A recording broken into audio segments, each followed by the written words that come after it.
औज़ुबिल्लाहि मिनश्शैतानिर्रजीम बिस्मिल्लाहिर्रहमानिर्रहीम अस्सलामु अलैकुम वरहमतुल्लाहि वबरकातुहू। Dear students, I hope you are fine. तो आज हमने जो है मैकेनिक्स 2 ऑनलाइन सीरीज़ का जो है वो लेक्चर नंबर 2 है हमारे पास, और आज हमने vector form of angular variables जो हैं उनको स्टडी करना है। कल जो है मैंने वो मैग्नीट्यूड फॉर्म जो थी उसको डिस्कस किया था, तो आज हमने जो है वो वेक्टर फॉर्म जो है उसको डिस्कस करना है। तो जो हमारे पास ये दो मेन फार्मूले थे कि v is equal to r omega और a t is equal to r alpha, v t is equal to r omega और a t is equal to r alpha, ये जो दोनों फार्मूले हैं इनकी हमने वेक्टर फॉर्म जो है उसको भी देखना है। तो लेट्स वी स्टार्ट। आप ये देखें कि ये हमारे पास एक कोऑर्डिनेट सिस्टम है, ठीक है। इसको मैं कह देता हूँ ये x है, ये y है और ये z है। ये हमारे पास एक कोऑर्डिनेट सिस्टम है और इस कोऑर्डिनेट सिस्टम के अंदर हमारे पास एक ऑब्जेक्ट है जो कि सर्कल के अंदर मूव कर रहा है, ठीक है। यानी कि मैं एक बनाता हूँ ये ऐसे, ये एक सर्कल है और इसमें यहाँ पर, ठीक है, ये इसका ओरिजिन है इस जगह पे। बल्कि आप इसको हम इसको ज़रा रीड्रॉ करते हैं फिगर को, क्योंकि ये मैंने सफ़ियर बना दिया है।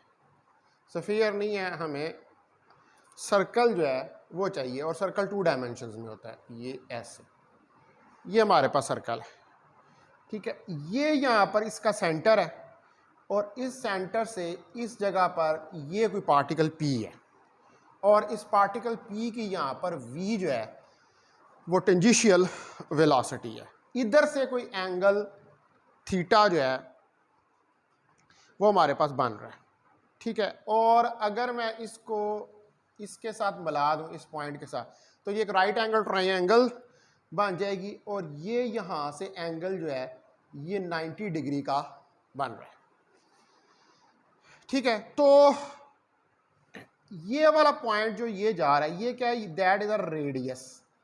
तो इसके सामने वाला कंपोनेंट, ये वाला कंपोनेंट जो है ये तो आर साइन ऑफ थीटा होगा और ये वाला कंपोनेंट जो है ये आर कॉज ऑफ थीटा होगा। यानी कि आर वाई जो है वो आर साइन ऑफ थीटा होगा और आर एक्स जो है वो आर कॉज ऑफ थीटा जो है वो हमारे पास होगा, ठीक है। अब ये रोटेट कर रहा है तो हमारे पास ये जो फार्मूला है आर ओमेगा, इसके अंदर कंपोनेंट हमारे पास आएगा आर साइन थीटा ओमेगा। यहां हम इसको लिख सकते हैं r omega sine of theta या v is equal to r cross omega, ठीक है। परपेंडिकुलर कंपोनेंट जो है वो इसमें कंट्रीब्यूट करेगा। उसकी वजह ये है कि परपेंडिकुलर कंपोनेंट, आप देखिए ये जो है ये लाइन परपेंडिकुलर डिस्टेंस है from the axis of rotation. तो जब कोई बॉडी रोटेट कर रही हो तो हम उसका परपेंडिकुलर डिस्टेंस जो है from the axis of rotation उसको कंसिडर करते हैं। इसलिए जो है वो आर साइन ऑफ थीटा जो कंपोनेंट है उसको कंसिडर किया गया है, क्योंकि r sine of theta component जो है वो एक्सिस ऑफ रोटेशन से परपेंडिकुलर डिस्टेंस है, ठीक है जी। ये हो गया एक फॉर्म होगी। अब इसकी जो दूसरी फॉर्म है v is equal to r cross omega, v is equal to r cross omega से अब हमने एक्सेलरेशन की फॉर्म निकालनी है। ये तो होगी थी velocity, now we need acceleration. अब हमें एक्सेलरेशन चाहिए, तो एक्सेलरेशन के लिए यही वाला एक्सप्रेशन यूज किया जाएगा और इस एक्सप्रेशन का आप डेरिवेटिव ले लें विद रिस्पेक्ट टू टाइम। ये तो ये हम क्या बन जाएगी equation, d v over d t r cross d omega over d t plus omega cross d r over d t. तो d omega over d t बराबर है अल्फा के और d r over d t बराबर है v के। We can write this equation d v over d t r cross alpha plus omega cross we.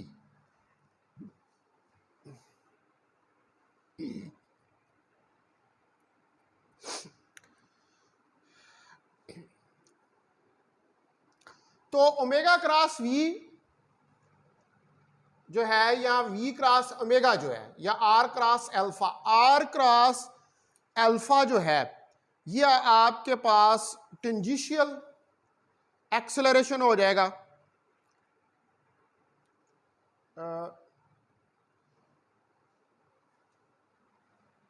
We cross omega या omega cross v, omega cross v that is equal to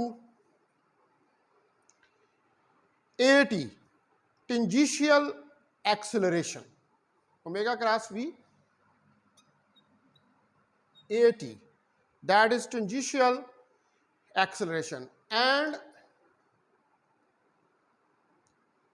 V cross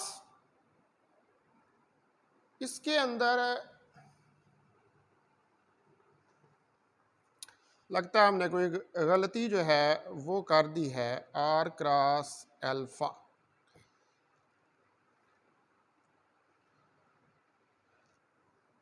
we cross alpha और r cross omega, r cross alpha और v cross v. तो r cross alpha जो है, ठीक है, r cross alpha, ये r cross alpha is equal to a c, ये a सी के बराबर है।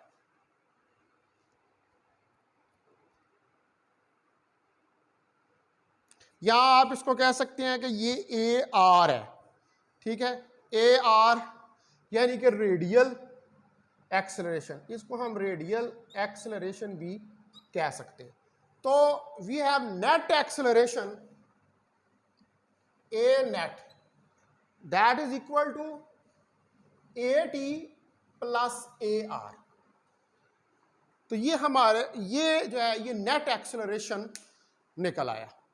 तो क्या किया, वी हैव कन्वर्टेड, ठीक है, हमने जो है वो जो मैग्नीट्यूड फॉर्म्स थी एक्सेलरेशन की और वेलोसिटी की, उसको कन्वर्ट कर दिया वेक्टर फॉर्म के अंदर। ठीक है, ये पेपर में वो क्वेश्चन पूछ सकता है कि आप जो है ये वेक्टर फॉर्म जो है इसको डिस्क्राइब करें, जो वी टी आर ओमेगा और ए टी आर एल्फा है। तो इस तरीके से आप ये वेक्टर फॉर्म जो है इसको आसानी से कैलकुलेट कर सकते हैं। Now we will move ahead. ये तो अब एंगुलर वेरिएबल्स का कुछ आपको इंट्रोडक्शन जो है वो मिल गया। तो नेक्स्ट जो टॉपिक है हमारा वो है rotational kinetic energy. Rotational kinetic energy, जब कोई बॉडी मूव करती है तो that body poses A kinetic energy. तो वो बॉडी जो है वो काइनेटिक एनर्जी पोजेस करती है। अगर वो स्ट्रेट लाइन में जा रही है तो तब भी वो काइनेटिक एनर्जी पोजेस करेगी। और अगर वो रोटेट कर रही है, उसके अंदर रोटेशन हो रही है, जब कोई बॉडी रोटेट करती है तो वो बॉडी जो काइनेटिक एनर्जी पोजेस करती है उस काइनेटिक एनर्जी को रोटेशनल काइनेटिक एनर्जी कहते हैं। अब इसको हम समझ किस तरह सकते हैं, आप देखें कि ये हमारे पास एक कोऑर्डिनेट सिस्टम है, दैट इज, ठीक है, we can say it Y, X and Z, और एक ऑब्जेक्ट इसके अंदर रोटेट कर रहा है। ये मैं कहता हूं यहां से एक इस तरफ रोटेट कर रहा है पार्टिकल, ये m1 है, इसका डिस्टेंस यहां से r1 है, ये m2 है, इसका डिस्टेंस यहां से r2 है। ये इसका ओरिजिन है। तो ये ऑब्जेक्ट जो है इनकी जो टेंजेंशियल वेलोसिटी है, ये देखें, ये v1, ये v2 और एंड सो ऑन, पूरे के ऊपर आप ये घूमते जाएंगे तो इनकी टेंजेंशियल वेलोसिटी आपके पास आ जाएगी। तो ये पार्टिकल्स, रिजिड बॉडी के छोटे छोटे पार्टिकल्स सर्कुलर पाथ के अंदर रोटेट कर रहे हैं। What is this? This is a rigid body. Rigid body और रिजिड बॉडी के छोटे छोटे particles r1 r2 distance up to rn तक जो है वो रिवॉल्व कर रहे हैं, रोटेट कर रहे हैं। तो ये सारे पार्टिकल जो हैं इनके लिए ओमेगा तो सेम होगा, angular velocity it is same for all particles. Omega जो है that will B same for all particles. लेकिन vt, ये जो टेंजेंशियल वेलोसिटी की हमने बात की है, vt it is different for different particles. लेकिन जो vt है ये डिफरेंट होगी डिफरेंट पार्टिकल्स के लिए, क्योंकि vt की जो डायरेक्शन है वो रोटेशनल मोशन में हर पॉइंट के ऊपर चेंज हो रही है। आप देखें ना, ये इधर भी डायरेक्शन हो, इधर डायरेक्शन हो, इधर डायरेक्शन हो, तो हर पॉइंट के ऊपर जो है इसकी डायरेक्शन टेंजेंट है, ठीक है। और ये डायरेक्शन टेंजेंट होने की वजह से और इसका मैग्नीट्यूड जो है उसकी वजह से it is different for different particles. तो ये डिफरेंट पार्टिकल्स के लिए डिफरेंट होगी, यानी कि यहाँ पर ये टेंजेंट टू द सर्कल है और टेंजेंट टू द सर्कल होने की वजह से इट इज़ चेंजिंग, ये चेंज हो रही है।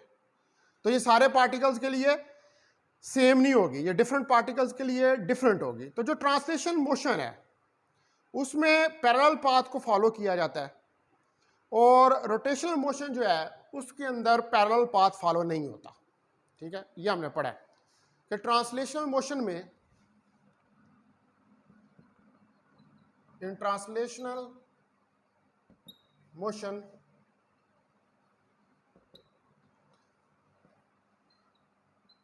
Parallel path is followed.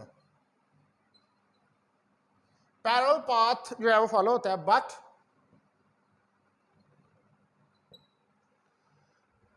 In rotational motion, लेकिन रोटेशनल मोशन में parallel path is not followed. तो पैरेलल पाथ फॉलो नहीं होता, ये हमने पढ़ा है, मैंने इसको डिस्कस किया है, we have discuss it previously, ठीक है। तो पैरेलल पाथ जो है वो फॉलो नहीं होता रोटेशनल मोशन के अंदर। नाउ काइनेटिक एनर्जी का फार्मूला हमारे पास क्या होता है? काइनेटिक एनर्जी 1/2 mv² के बराबर होती है। तो अब डिफरेंट पार्टिकल्स के लिए काइनेटिक एनर्जी 1/2 m1 v1 का स्क्वायर प्लस 1/2 m2 v2 का square up to so on 1/2 mn/v(n) का स्क्वायर। तो यहां पर if you put v is equal to r omega, यानी कि v1 r1 omega 1, v2 r2 omega 2 and vn rn omega n, ये values substitute करें, kinetic energy 1/2m1 r1 omega 1 का square plus 1/2m2 r square omega 2 का square plus so on 1/2mn r square omega square n. That will be the equation. Now omega 1, omega 2 and omega n are same. Omega 1, omega 2, omega n. They are all same. So they are equal to omega. तो ये हमारे पास that will be equal to omega. Now you can write the equation. Kinetic energy is equal to 1/2 m1 r square 1 omega square plus 1/2 m2 r square omega 2 up to so on 1/2 mn r square n omega square. Now omega will be common. 1/2 m1 r square 1 plus 1/2 m2 r square 2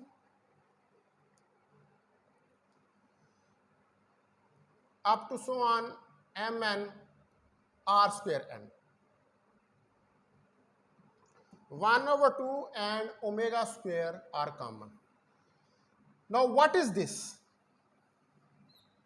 This is moment of inertia. This is moment of inertia, I, m r square. Moment of inertia, summation I 1 to n, m of I r square I. This is the moment of inertia. When body rotates, it possesses moment of inertia. When body is not rotating, body is stationary, or it is according to Newton's first law, then it will have only inertia. मैं इसको discuss करूंगा आप आगे जाकर, ठीक है, moment of inertia को. तो ये moment of inertia rotational body possess करती है. तो kinetic energy 1/2 I omega square. This is the required expression, ठीक है, that is the required expression for the rotational kinetic energy. ये हमारे पास रिक्वायर्ड एक्सप्रेशन है और हम क्लियरली ये देख सकते हैं कि काइनेटिक एनर्जी जो है वो मोमेंट ऑफ इनर्शिया और एंगुलर वेलोसिटी के ऊपर डिपेंड कर रही है. Now we will discuss this moment of inertia. अब हम ये जो मोमेंट ऑफ इनर्शिया है इसको डिटेल्स में डिस्कस करेंगे कि मोमेंट ऑफ इनर्शिया क्या होता है रोटेटिंग बॉडी के लिए, और आप जो डिफरेंट बॉडीज़ हैं उनका रोटेशनल इनर्शिया जो है उसको किस तरह कैलकुलेट कर सकते हैं.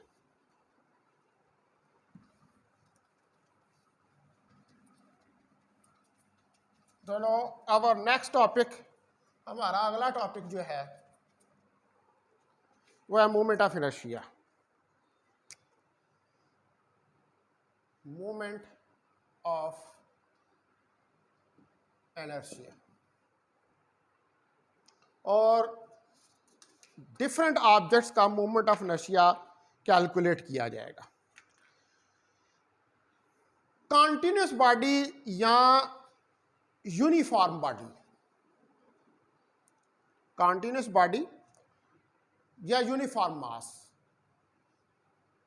यूनिफॉर्म मास और कॉन्टिन्यूअस बॉडी, एक जैसा मास या कॉन्टिन्यूस बॉडी अगर हो, if we combine all DMs, suppose that we have taken small DMs, small mass elements in a body, and we combine all these masses. If we combine, अगर हम ये combine कर दें all DM, then we will have a whole body. तो फिर हमारे पास एक पूरी बॉडी जो है वो बन जाएगी, और वो पूरी बॉडी जो है DI R² DM, और इसका लेना पड़ेगा हमें इंटीग्रल, ये तो that will be equal to I R² DM। तो ये होल बॉडी का हमारे पास मोमेंट ऑफ इनर्शिया आ जाएगा या कॉन्टिन्यूस बॉडी का। इसको कहते हैं moment of inertia of continuous body. Continuous body वो कि जिसमें छोटे छोटे मास के एलिमेंट्स हैं, उन मास के एलिमेंट्स को कंबाइन कर दे तो एक होल बॉडी, कंप्लीट बॉडी बन जाती है, और वो होल बॉडी या कंप्लीट बॉडी जो है उसको कॉन्टिन्यूस बॉडी का नाम हम देते हैं। Now we have to calculate the moment of inertia of different solid objects of various shapes. हमने डिफरेंट सॉलिड ऑब्जेक्ट्स जो हैं मुख्तलिफ शक्लों के, उनका मोमेंट ऑफ इनर्शिया जो है वो कैलकुलेट करके देखना है। Moment of inertia of uniform rod, ये पहला हमारा है, और ये 1D वन डायमेंशनल ऑब्जेक्ट है। रॉड एक ही डायमेंशन में होती है। तो लेट्स सपोज कि ये हमारे पास एक रॉड है, ठीक है, ये इसका सेंटर है और इसकी टोटल लेंथ L है। तो इस तरफ लेंथ L/2 होगी और इस तरफ भी लेंथ L/2 होगी। इसके अंदर ये छोटे छोटे लेंथ एलिमेंट्स हैं, ये these are small length elements. We can give it name dx, इनको आप dx का नाम दे देते हैं क्योंकि ये यहां से यहां तक डिस्टेंस x जो है हमारे पास होगा, ठीक है। ये dx, ये जो छोटे छोटे एलिमेंट्स हैं इनको हम dx का नाम दे देते हैं। ये हमारे पास जो है यहाँ पर सेंटर है। तो नो इस साइड के ऊपर आपके पास -L/2 और इस साइड पे L/2 है वो होगा। तो मोमेंट ऑफ इनर्शिया हमने इसका फाइंड करना है। तो इसके मोमेंट ऑफ इनर्शिया के लिए हमारे पास फार्मूला है R² dm इंटीग्रल। तो यहां पर R² तो इस x से रिप्लेस हो जाएगा, it will become x² dm। that will be equal to x square dm, and here we will take mass per unit length, क्योंकि अब मास इस पूरी लेंथ के ऊपर डिस्ट्रीब्यूटेड है। Lambda linear mass density, linear mass density जिसको हम कहते हैं mass per unit length, linear mass density और mass per unit length, what is equal to lambda m over L. M capital is the mass of rod, ठीक है, और we can write it lambda dm over dx, dx is dm patch के लिए, so dm is equal to lambda dx. Now put this value in this above equation. I is equal to x square lambda dx, and now limit will go from minus L by 2 to L by 2 r.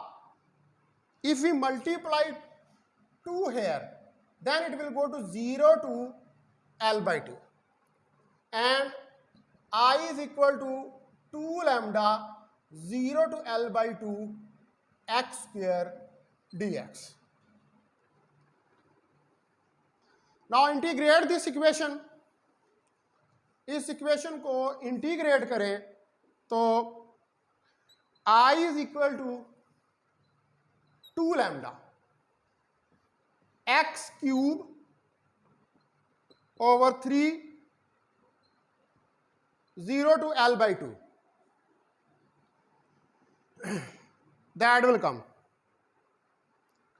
and put the limit, और इसके अंदर limit जो है उसको substitute कर दें। I is equal to 2 lambda L3 over 8 divided by 3.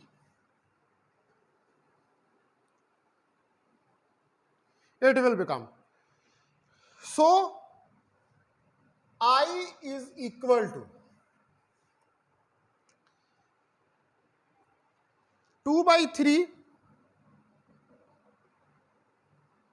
lambda L cube by 8, and lambda is here m over L. Put this value 2 by 3 m over L, L cube by 8, 2 4 L.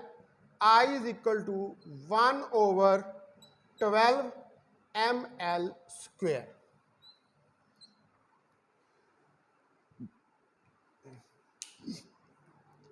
This is the required moment of inertia of a uniform rod.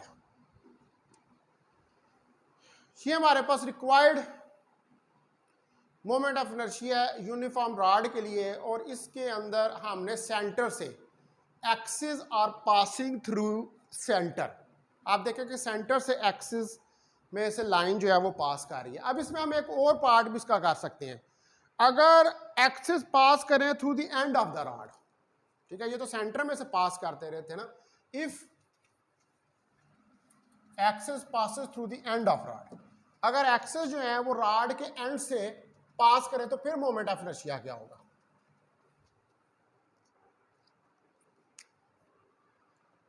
If axis passes through the end of rod, अगर axis जो हैं वो end of rod से पास करें तो आई हमारे पास उसी तरह आर स्क्वायर डी एम होगा, और उसी तरह हम लेंथ एलिमेंट लेंगे एक्स स्क्वायर डी एम के बराबर आ जाएगा। अब मैं इसकी फिगर बनाता हूं, देखिए ये रॉड है, अब एक्सिस इसके एंड से ये पास कर रहे हैं, ठीक है, ये यहां पे इसका सेंटर है और एक्सिस इधर से पास कर रहे हैं और टोटल इसकी लेंथ एल है। और यहां पर हमने ये छोटे छोटे लेंथ एलिमेंट्स इसके ऊपर ले रही है। तो यहां पर भी लेंथ जो है वो lambda d m over d x के बराबर आ जाएगा, I d m lambda d x होगा, तो lambda x square d x के बराबर हमारे पास वैल्यू आ जाएगी। और इसमें अब लिमिट क्या होगी, देखिए ये एल डिस्टेंस है यहां से पूरा एल, तो ये लिमिट जाएगी 0 से एल तक। तो आई लैम्डा बाहर आ जाएगा एक्स स्क्वायर डी एक्स 0 से कैपिटल एल, तो आई लैम्डा 0 से L and now this will become I lambda की वैल्यू हमें पता है कि m ओवर एल के बराबर है, तो m over L L cube over 3, तो ये से काट गया, तो आई 1 ओवर 3 एम एल स्क्वायर। तो ये हमारे पास मोमेंट ऑफ इनर्शिया जो आ जाएगा इस वायर के लिए। हमने यहां पर ये कोई डिस्टेंस इसके दरमियान में ये जो डीएम लिया था, ये यहां से यहां तक एक्स डिस्टेंस ले लिया था।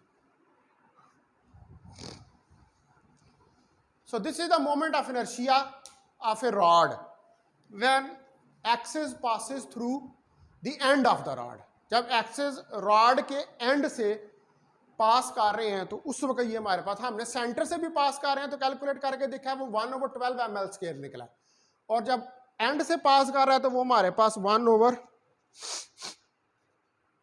3 एम एल स्क्वायर निकला। अब हमने रेक्टेंगुलर लैमिना और प्लेट का मोमेंट ऑफ इनर्शिया जो है वो कैलकुलेट करना है। तो ये टेक्निक सिखाई जा रही है कि आप किस तरह डिफरेंट बॉडीज जो हैं उनके मोमेंट ऑफ इनर्शियाज जो हैं उनको कैलकुलेट कर सकते हैं। तो रेक्टेंगुलर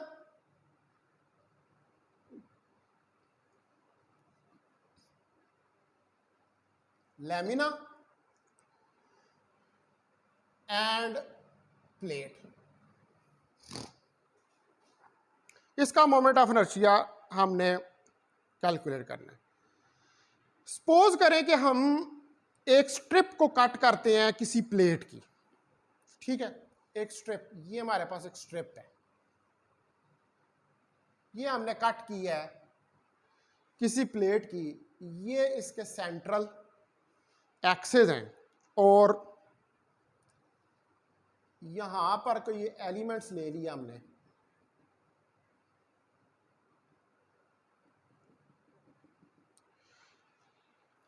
टोटल लेंथ इसकी एल है माइनस L/2 और L/2।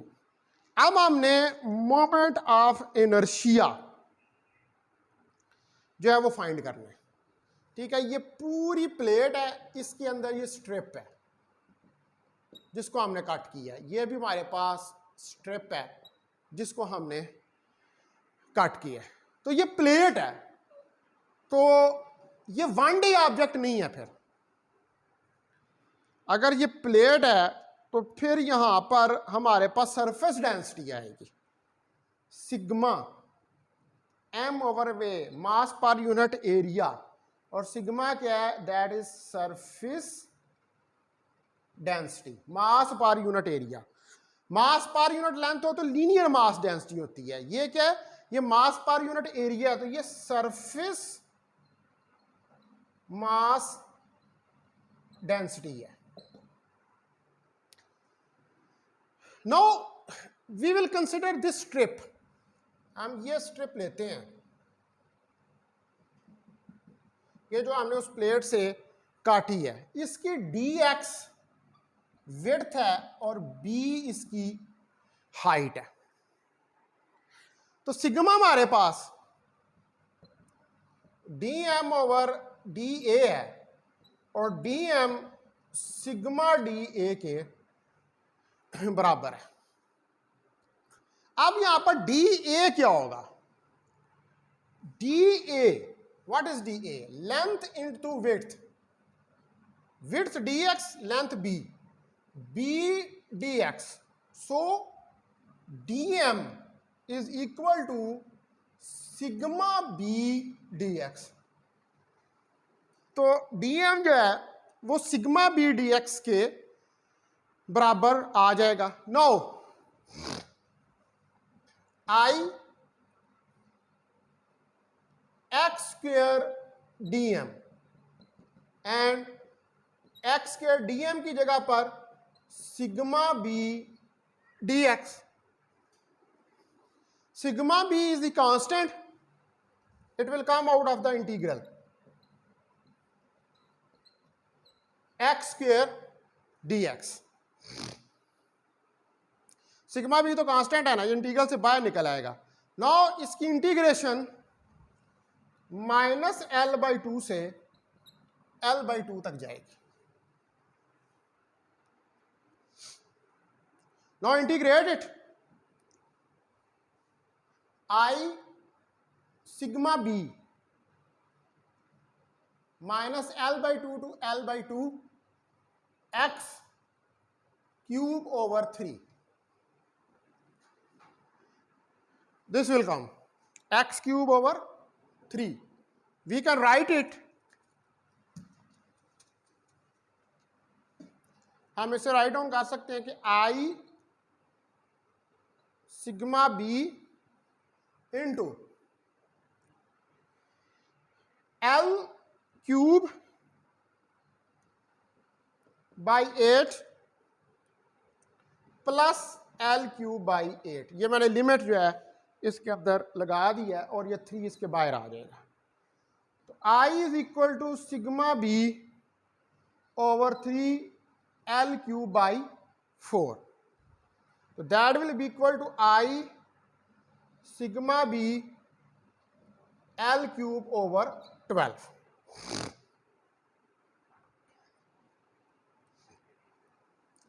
This will come. Now sigma is equal to m over a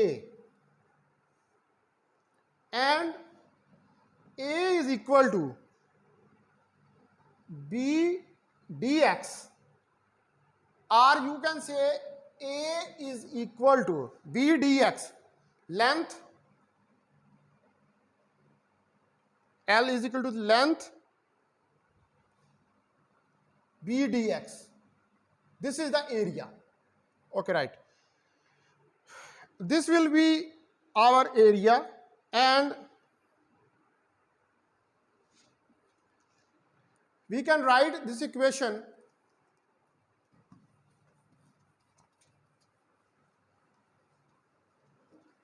आप देखें हमारे पास अब इक्वेशन जो है I sigma b l cube over 12 है।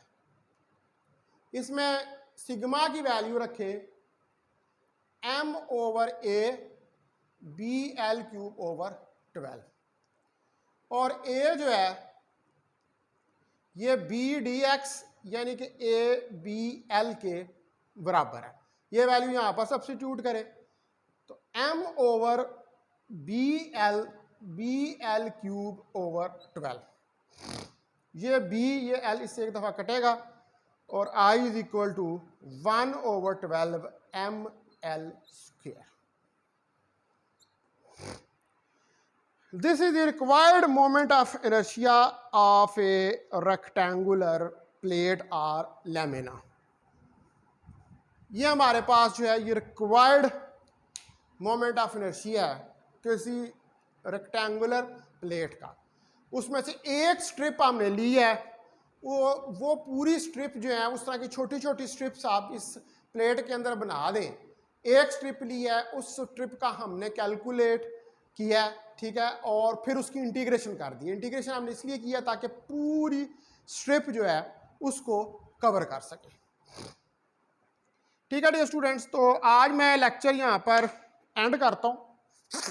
कल जो है वो मोमेंट ऑफ इनर्शिया कैलकुलेट करेंगे डिस्क का, और बहुत सारे मोमेंट ऑफ इनर्शिया जो है वो कैलकुलेट करके हम देखेंगे, ठीक है, डिफरेंट बॉडीज़ के, ताकि हमारी इसके हवाले से जो है वो प्रैक्टिस हो सके।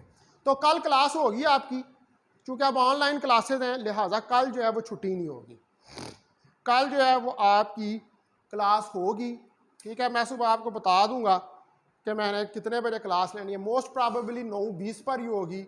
अगर 9:20 पे ना हुई तो फिर जो है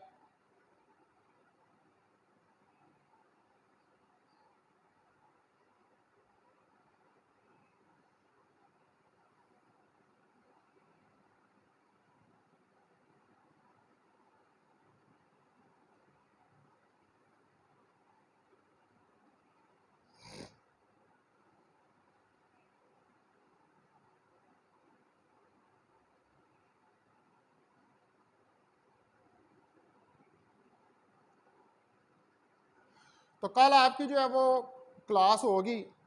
ये लेक्चर्स जो हैं ये आपको नोट करने पड़ेंगे, ठीक है। ये आपको जो है ये मेरे खुद के बनाए तैयार करदा लेक्चर्स हैं। बुक आपने अगर फॉलो करनी है जो भी, वो आपको मैंने बता दी हुई हैं, वो आप उनमें से कोई भी फॉलो कर सकते हैं। जहाँ तक इनके शार्ट क्वेश्चन और न्यूमेरिकल्स का तल्लक है, वो शार्ट क्वेश्चन और न्यूमेरिकल आपको मेरी मैकेनिक्स की बुक के जो पीछे दिए हुए हैं वो करने पड़ेंगे, ठीक है। वो आप जो है एक किताब कोई बंदा ले ले, या बल्कि आपके पास पहली होगी मैकेनिक्स की, वहाँ से आप उसको फ़ोटो कापी करवा सकते हैं शार्ट क्वेश्चन और न्यूमेरिकल्स को, वो आपको वहाँ से करने पड़ेंगे शार्ट क्वेश्चन और न्यूमेरिकल्स। बाकी जो है ये आपको लेक्चर्स नोट करने पड़ेंगे। बाकी ये जो टॉपिक्स हैं मेरी मैकेनिक्स की बुक से रिलेटेड है, आप वहाँ से भी इनको चेक कर सकते हैं, जिधर से आपका दिल है आप इनको चेक कर सकते हैं। मैंने आपको सारी बुक्स जो हैं वो बता दी हुई हैं, ठीक है जी। अगर कोई क्वेश्चन है तो यू कैन आस्क।